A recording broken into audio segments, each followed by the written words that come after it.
I'm David Mason, the Director of Public Health for the town of Sandwich, and we're doing our PSA second wave number 4. And we'll start, as usual, with Chief Burke with an update on our caseload. Okay, thanks, Dave. As of today, the 9th of December, 37 active cases, 185, a little bit more recoveries, still the 3 fatalities. I will say significant uptick in numbers. We've been very busy at the department, and it seems like we get 7 or 8 positives a day now coming in that we're tracking down. Some of those we're able to offload to other communities.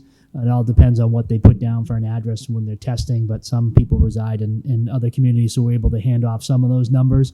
But we're definitely in the middle of this what we're in now surpasses what we saw in March and April, in the beginning of the pandemic. And with that, I mean, the governor has had a press conference yesterday in which he has stepped the state of Massachusetts back to phase 3, step 1, I believe. So, I mean, there's an outline of requirements as far as we'll see occupancy loads reduced and the end of certain operations. I mean, we have a quick hit as far as gyms need to wear masks all the time with equipment set apart.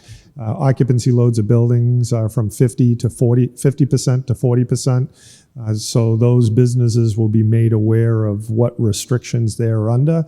I mean, we have talked in the past that, the restrictions and what we keep open and close is dependent upon what we're seeing for caseload and activity in that.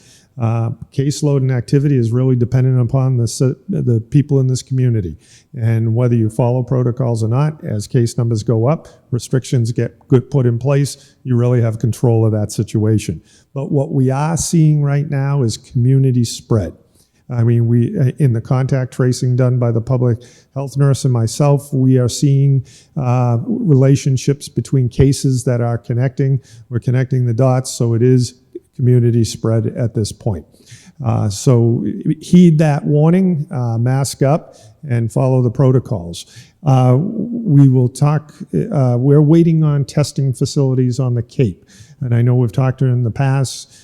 I don't think we have a real update on that right now. So I think my latest one this morning, the Fairgrounds drive-through in Falmouth, they did a dry run yesterday, hoping to be operational, was in the Cape Cod Times on Friday. Melody Tent is along the same timeline, and I think it's important that people understand those. The Melody Tent site is going to be a self-swab. So you swab yourself, and then it goes up to the Broad Institute in Cambridge. They're still looking at the third site, Lower Cape, probably affiliated with Outer Cape Health. There's a couple of spots they're looking at. But once we get those up and running, that should expand the testing capability. Originally, the drive-through in Falmouth was 2 days a week for 4-hour blocks. I'm sure they're going to expand that. The Melody Tent, I was told, was 7 days a week, 8 to 5. Appointment only for both. So you'll have to register to get tested, but at least we're moving the needle a little bit in the testing capacity to make it available to folks that are going to need it, both asymptomatic and symptomatic. So I know that one of the eligibility criteria for those testing facilities is that you must be a resident of Barnstable County. And just to emphasize the chief's point again, that an appointment is required. You cannot just all of a sudden show up there. Please don't show up today, tomorrow. They're in the process of setting those up, and we will provide additional information, and the town will push that information out when it becomes available. And I believe it's important to emphasize it is not free testing. So I believe your insurance will be billed or cash paid, and they're still working out those particular details. But I think it's important that people understand that this is not a stop the spread site through the state, which is free. There is going to be, I believe, insurance involved with that. So okay, and just to talk about some situations that we're seeing that we're going to give the community a heads up about. One of them is with regards to the school children, specifically riding on the school buses. We've had some situations in which we've had positive cases, and because of the arrangement on the buses, We've identified the entire bus, all those in it, as direct contacts, which means those students are now at home, which means when the student's home now means mom or dad are home. So, as far as have a conversation with your student, as far as if they're taking the bus, sit in the assigned seat and make sure they're spread out. They shouldn't be grouping. The bus driver can't handle discipline, driving the bus and controlling every situation there. We do need some assistance with this. So we're putting it on you as the parents to please speak with your children about that. If you want your child in school, educate your child about the situation so that they are not putting themselves in a position that they are a direct contact at that point, and then potentially bringing the virus home also. I'm trying to think of the other situations that we have here. We're dealing with a number of complaints that we've received. I won't call them complaints, but heads up about operations of certain businesses. Again, we are looking into those daily. We're taking the phone calls for those and the emails, and we do check in on those and give a heads up to those business owners also. So if you find something, continue that, and we will react to that as needed. Is there anything else that we need to bring to their attention, Chief? No, I think we're good, at least for this week. We may increase the frequency of the updates. We're going to talk about that.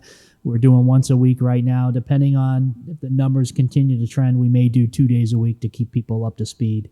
But as of now, we'll give another update next week. Check the social media sites for the town. We'll keep pushing information out. And wear your masks and stay safe, and we'll do the best we can to get through this surge and get to the springtime and get on the back end of this thing. Hey, I just had a thought, Chief, too, as far as to connect the dots with people. When you mentioned 37 cases, in a community of 20,000 people, it doesn't sound like a lot. Right. But it's those, as the chief has seen in his experience in the department and other departments, as far and what we're seeing in the community is when we speak to a positive case and we talk to them about who they've been in contact with, we're seeing this web of interaction and connections of people. So when we see 37 cases, those of us that are observing this process are seeing a lot more going on out there, which warrants our concern in bringing this to your attention. So please be smart about what you're doing. We're coming into the Christmas holiday. We really haven't seen this thing reach its peak yet as far as the virus and cases, and we're walking into Christmas, and we know families want to start getting together. I really want you to think about that hard, because as we get into the school year, as far as extending our school year beyond Christmas, we're very concerned about the direction those numbers are going, and we're doing what we can to keep everything operational, but your help is needed with that also. So please stay safe. Thank you. Thank you.